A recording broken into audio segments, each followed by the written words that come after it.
यस वर्षको तिहारमा 23,25,000 स्वदेशी माला खपत हुने पुष्प व्यवसायीहरूले बताएका छन्। तिहारका लागि 20 लाख सयपत्री, 3 लाख मखमली र गोदावरीको 25,000 थानसम्मको मालाहरू खपत हुने फ्लोरिकल्चर एसोसिएसनले जनाएको छ। नेपाल 90 देखि 91% तिहारको फूलमा आत्मनिर्भर छ। माग अनुसार अपुग हुने करिब 3 लाख थान माला भारतबाट आयात हुन फ्लोरिकल्चर एसोसिएसनले जनाएको छ। कोभिडमा घटेको फूलको मागमा वृद्धि भएसँगै यस वर्ष तिहारका लागि खपत हुने फूलको उत्पादन पनि 10 देखि 20% बढेको एसोसिएसनले जनाएको छ।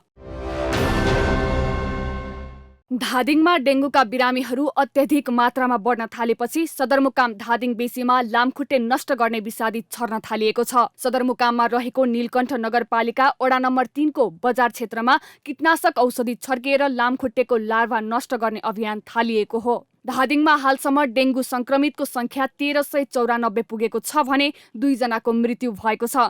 धादिङमा डेङ्गु रोगका बिरामीहरू बढ्न थालेपछि विषादी छर्ने कार्यक्रमको आयोजना गरिएको नीलकण्ठ नगरपालिकाले जनाएको छ। अति नै हो केसहरू दिनानुदिन अब घट्दै जानुपर्नेमा बढी नै राखेको कारणले गर्दा हामीले 3 नम्बर वडा कार्यालय नगरपालिका हामी समन्वय गरेर चाहिँ एउटा चाहिँ फगिङ मेसिन ल्याएर चाहिँ औषधि राखेर डिजेल अर्को के अरे चाहिँ मालाथिन भन्ने औषधि राखेर चाहिँ फगिङ गर्ने, जसले गर्दा चाहिँ जहाँ लामखुट्टेहरू छन् एउटा यो डेङ्गु गराउने लामखुट्टे लगायत अन्य के अरे चाहिँ रोग गराउने लामखुट्टेको पनि के अरे चाहिँ त्यहाँ वासस्थानलाई चाहिँ के अरे डिस्ट्रोय गर्नको लागि चाहिँ हामीले त्यो औषधि छर्कने काम पनि गरेका छौँ। जिल्ला अस्पताल धादिङमा दैनिक 30 देखि 35 जना डेङ्गुको बिरामी आउने गरेका छन्।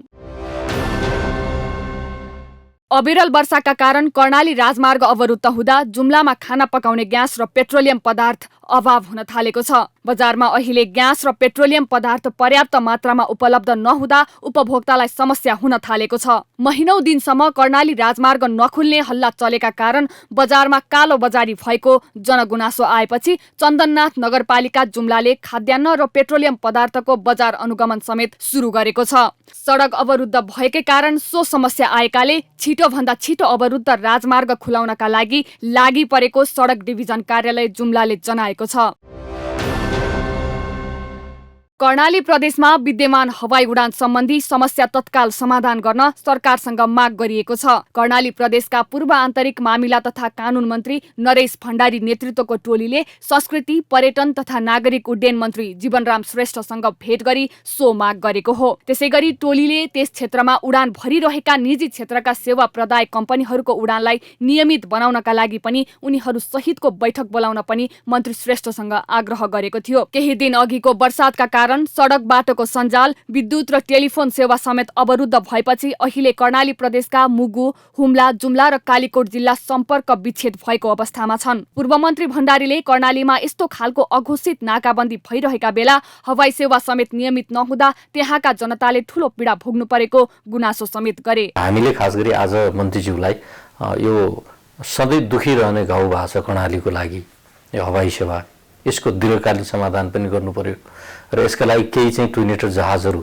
थप गर्नु पर्यो र अहिले तत्काल यो निजी वायु सेवा कम्पनीहरूलाई एउटा आमन्त्रण गरेर उनीहरूलाई चाहिँ समन्वय गरेर एउटा मिटिङ चाहिँ कल गर्नु पर्यो भनेर हामीले अनुरोध गरेका छौँ।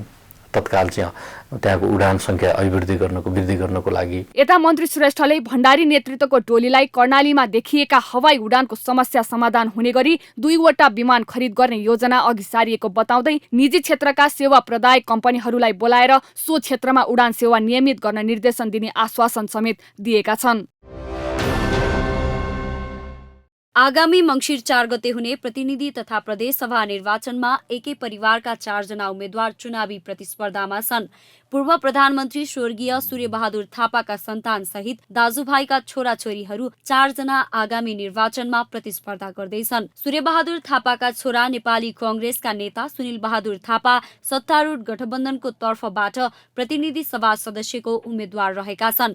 एकमात्र निर्वाचन क्षेत्र रहेको धनकुटामा पाखरीबास नगरपालिका 8 का बासिन्दा एवं नेपाली कांग्रेसका नेता थापा गठबन्धनको उम्मेद्वार बनेका छन्। उनका फुपू इन्दिरा थापा पनि नेपाली कङ्ग्रेसबाटै समानुपातिकतर्फ प्रदेश सभा सदस्यको उम्मेद्वार छिन्।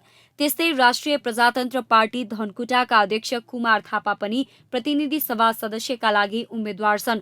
उनी सूर्यबहादुर थापाका भाइ चकेन्द्र बहादुर थापाका छोरा हुन्। उनी आफ्नै काका सूर्यबहादुर थापाका छोरा तथा कङ्ग्रेस नेता सुनिल बहादुर थापासँग प्रतिनिधि सभा सदस्यका लागि चुनावी मैदानमा छन्।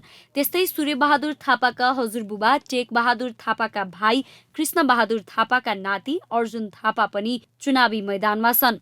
जनता समाजवादी पार्टी नेपालका विदेश विभाग प्रमुख रहेका उनी यो पटक प्रदेश तथा सदस्यका लागि समानुपातिक उम्मेद्वार बनेका छन्। सत्ता गठबन्धनको तर्फबाट उम्मेद्वारी दिएका सुनिल बहादुर थापाको प्रतिस्पर्धा नेकपा एमालेका उम्मेद्वार राजेन्द्र कुमार राई र राप्रपाका कुमार थापा बीच हुनेछ। धनकुटाको पाखरीबास नगरपालिका 8मा विभिन्न पार्टीबाट 5 जना उम्मेद्वार छन्। नेपालमा पेट्रोलियम पदार्थको बिक्री वितरण गर्दै आइरहेको नेपाल आयल निगमले पछिल्लो समय मनोमानी गर्न थालेको छ। इन्डियन आयल कर्पोरेसन आइओसीसँग प्रशोधित पेट्रोलियम पदार्थ किनेर नेपालमा बेच्दै आएको निगमले स्वचालित मूल्य प्रणाली अनुसार मूल्य निर्धारण नगरेर मनोमानी गर्न थालेको हो। प्रत्येक 15-15 दिनमा आइओसीले निगमलाई अन्तर्राष्ट्रिय बजारमा हुने घटबढ अनुसार नयाँ मूल्य सूची पठाउने गर्छ, जस अनुसार पछिल्लो 5 पटक प्राप्त मूल्य सूची अनुसार निगमले घटेर आउँदा पनि घटाउन आनाकानी गर्दै आएको हो।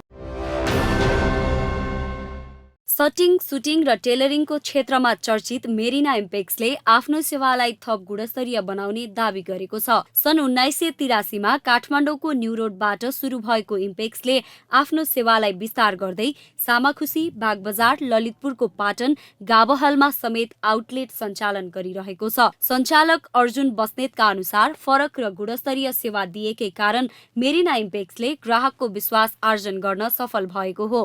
टेलरिङको क्षेत्रमा लामो समय बिताएका बस्नेतले उपभोक्ताको माग अनुसार गुणस्तरीय सेवा दिन सकेकै कारण 4 दशकदेखि टेलरिङको क्षेत्रमा सफल हुँदै आएको बताए। मेरिना इम्पेक्स चाहिँ तपाईँको 1983मा चाहिँ सुरु भएको हो र अहिले हामी 40 वर्षमा प्रवेश गरेका छौँ र आजसम्म अब हामी चाहिँ 40 वर्षको यात्रामा हामीले चाहिँ भन्नुपर्दाखेरि हामी यो बजारमा अरूभन्दा चाहिँ अलिकति फरक के कुरामा छौँ भने हामीसँग एउटा क्वालिटी तपाईँको सटिङ सुटिङहरू पाउँछ र दोस्रो चाहिँ अब हाम्रो चाहिँ सबैभन्दा राम्रो कुरा के छ भने हामी अरूभन्दा फरक चाहिँ के छ भने स्टिचिङ चाहिँ तपाईँले चाहिँ जस्तो खोज्नुहुन्छ ग्राहकको चाहना अनुसार चाहिँ हामीले चाहिँ अहिलेसम्म चाहिँ सिलाइको काम चाहिँ प्रोभाइड गरिरहेछौँ। विगत 40 वर्षदेखि ग्राहकले मेरिना इम्पेक्सलाई नै रोज्नुमा आफूहरूको गुणस्तरीय सेवा र सिलाइको भेराइटी नै रहेको मेरिनाको भनाइ छ। अरिङ्गालको टोकाइबाट सल्यानमा आमा छोरीको मृत्यु भएको छ। जिल्लाको सिद्धकुमाक गाउँपालिका 1 पटारे हाम्पालकी 21 वर्षीय शोभा बस्नेत र उनकी 4 वर्षीय छोरी प्राप्तिको अरिङ्गालको टोकाइबाट मृत्यु भएको हो। सोमबार दिउँसो खेतमा धान काटेर घर फर्किने क्रममा उनीहरूलाई अरिङ्गालले टोकेको थियो। अरिङ्गालले टोकेपछि उपचारका लागि जिल्ला अस्पताल सल्यान र श्रीनगर स्थित परोपकार अस्पतालमा पुर्याइए पनि त्यहाँ उपचार नभएपछि थप उपचारका लागि कोहलपुर लैजाने क्रममा दुवैजनाको बाटोमै मृत्यु भएको जिल्ला प्रहरी कार्यालय सल्यानले जनाएको छ। अरिङ्गालकै टोकाइबाट शोभाका काकाको श्रीनगर स्थित परोपकार अस्पतालमा उपचार भइरहेको छ। झापामा 2वटा मोटरसाइकल आपसमा ठोकिँदा 2 जनाको मृत्यु भएको छ। बिर्तामोड नगरपालिका 2 बेलडाँगीमा मे 5 प 1604 र मे 3 प 5580 नम्बरका मोटरसाइकल ठोकिँदा चालक द्वय बारादशी गाउँपालिका 2 का 25 वर्षका अनिस साउदेन र बारादशी गाउँपालिका 6 का 43 वर्षका भोलाराज भुजेलको मृत्यु भएको जिल्ला प्रहरी कार्यालय झापाले जनाएको छ। दुर्घटनामा भुजेलकी श्रीमती 42 वर्षीय चन्द्रकला, 9 वर्षकी छोरी प्रसन्ना घाइते भएका छन्। घाइते दुवैको उपचारका लागि बीएनसी पठाएकोमा थप उपचारको लागि बिर्ता सिटी अस्पताल लगिएको छ। काठमाडौँ महानगरपालिका राजस्व विभागले व्यवसाय दर्ता गरेर मात्र सञ्चालन गर्न आग्रह गरेको छ। विभागले आज सूचना निकालेर काठमाडौँ महानगरपालिका क्षेत्रभित्र व्यापार व्यवसाय सञ्चालन गर्ने कतिपय व्यवसायीहरूले दर्ता नै नगरी सञ्चालन गरेको पाइएको र कतिपयले सङ्घ सरकार र प्रदेश सरकारबाट इजाजत लिएको भए पनि नजिकको ओडा कार्यालयमा दर्ता गर्न अनुरोध गरेको छ। विभागले 30 दिनभित्र ओडा कार्यालयमा व्यवसाय दर्ता गर्न र महानगरको अनुगमनका क्रममा दर्ता नगरी व्यवसाय गरेको पाइएमा कारवाही गर्ने चेतावनी समेत दिएको छ। दर्ता नगरी व्यापार व्यवसाय गरेमा काठमाडौँ महानगरपालिका राजस्व ऐन 2075 को दफा 34 को उपदफा ग बमोजिम व्यवसाय बन्द गरी नियमअनुसार जरिवाना असुल गर्ने सूचनामा उल्लेख छ। साथै महानगरपालिकाको आर्थिक ऐन 2079 को अनुसूची 7 को बुँदा नम्बर 3 बमोजिम आर्थिक वर्ष 2072-73 लाई आधार वर्षका रूपमा लिई व्यवसाय कर असुली गरिने बेहोरा समेत सार्वजनिक रूपमा जानकारी गराइएको छ। सत्तारूढ गठबन्धनका शीर्ष नेताहरूले आज ललितपुरमा पार्टी कार्यकर्ताहरूलाई सम्बोधन गर्ने भएका छन्। आगामी मङ्सिर 4 गते हुने प्रतिनिधि सभा र प्रदेश सभा निर्वाचनार्थ निर्वाचन परिचालन एवं प्रचार प्रसार अभियान अन्तर्गत गठबन्धनका शीर्ष नेताहरूले सम्बोधन गर्न लागेका हुन्। कार्यक्रमलाई प्रधानमन्त्री तथा नेपाली कङ्ग्रेसका सभापति शेरबहादुर देउवा, नेकपा माओवादी केन्द्रका अध्यक्ष पुष्पकमल दाहाल, नेकपा एकीकृत समाजवादीका अध्यक्ष माधव कुमार नेपाल लगायतका नेताले सम्बोधन गर्ने कार्यक्रम छ। भरतपुर अस्पतालको मेडिसिन कक्ष डेङ्गु र स्क्रब टाइफसका बिरामीले भरिएको छ। अस्पतालका मेडिसिन वार्डका लागि छुट्याइएको 52 शय्यामध्ये अधिकांश डेङ्गु र स्क्रब टाइफसले भरिएको अस्पतालका सूचना अधिकारी गोपाल पौडेलले जानकारी दिएका छन्। अस्पतालका 12 शय्या अब्जर्भेसन, 35 शय्या आकस्मिक, 20 शय्या आइसियू मध्ये 70% भन्दा बढी डेङ्गु र स्क्रब टाइफसका बिरामी रहेका छन्। भरतपुर अस्पतालको मेडिकल कक्षमा अधिकांश ज्वरोका बिरामीले भरिभराउ भएको छ। मेडिकल कक्षका 80% शय्या ज्वरोका बिरामीले भरिएका मध्ये 40% स्क्रब टाइफस र 40 देखि 50% डेङ्गुका बिरामी छन्। 35 शय्याको आकस्मिक कक्षमा र 20 शय्याको आइसियूमा पनि ज्वरोका बिरामीको उपचार भइरहेको अस्पतालले जनाएको छ।